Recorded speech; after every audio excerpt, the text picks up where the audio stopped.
உலகத்தில் இப்போது ஒரு கிட்டத்தட்ட ஒரு 800 கோடி ஜனங்கள் வாழ்ந்து கொண்டிருக்கிறார்கள்.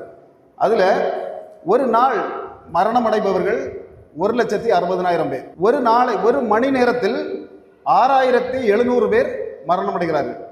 இதில் கிறிஸ்துவை அறியாமல் பரலோக ராஜ்யம் அப்படி என்றால் என்ன என்று தெரியாமல் மரணம் அடைபவர்கள் 1,08,000 பேர். ஒரு நாள், ஒரு வருஷம் அல்ல, ஒரே ஒரு நாள்ல ஒரு மணி நேரத்தில் கிட்டத்தட்ட 4,520 பேர் இயேசுவை தெரியாது, பரலோக ராஜ்யத்தை பற்றியும் தெரியாது, இப்படி மரணம் அடைகிறார்கள். இன்னைக்கு இந்த ஆலயம் நம்முடைய ஆராதனை தொடங்கி முடிவதற்குள்ளாக கிட்டத்தட்ட 9,000 பேர் காலி. இப்படி 9,000 பேர் காலியான பிறகு நம்மை கொண்டு இந்த இடத்துல வந்து ஆண்டவர் நிறுத்தியிருக்கிறார் அப்படின்னு சொன்னா தேவ வசனத்தை கேட்க ஒரு கிருபை தந்திருக்கிறார். இந்த கொரோனாவில் மட்டும் கிட்டத்தட்ட 1.5 கோடி பேர் இந்த உலகத்தை விட்டே குட் பை சொல்லிட்டு போயிட்டாங்க.